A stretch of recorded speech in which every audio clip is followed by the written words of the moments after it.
my baby. So many of you fellas have been asking, sis, how do I recognize if this is the woman God has designed for me? Simply through the Holy Spirit. You have to have an active relationship with Christ in order to know who your spouse is. If you are not seeking God through His Word, if you are not praying and fasting and giving yourself to God, you will not be able to receive the Holy Spirit. The Holy Spirit leads you and guides you into all truth, not some truth, not half truth, all truth. So you will be able to recognize who is and who isn't your spouse. When you receive the gift of the Holy Spirit, He indwells in you, He embodies you, He lives inside of your heart. He makes a home in your heart and in your mind. He renews your mind day by day, especially as you seek His face. This is a relationship. Your first real relationship, your first real union is with Christ.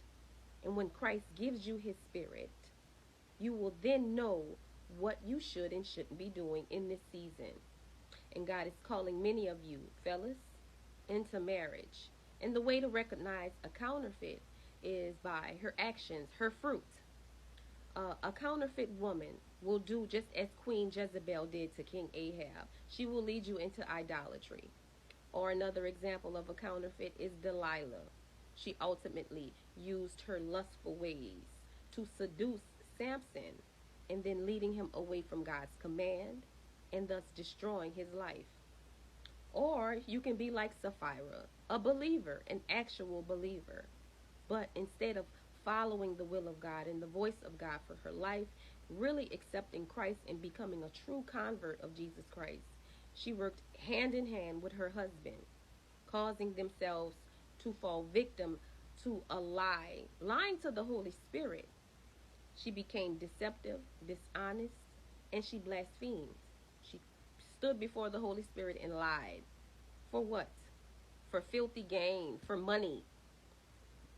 You don't want to be any of those women, and you don't want any of those women. So those are counterfeit examples. Women that will lead you out of the will of God. Even Eve. Eve wasn't a counterfeit. She was made for Adam. But she was working under the spirit of deception, and as a result, she led Adam into failure and caused him to fall. You have to be in the will of God. That's kingdom relationship. You have to be in the will of God, and you have to stay in the will of God in order for this kingdom marriage to work. Be blessed, beloved.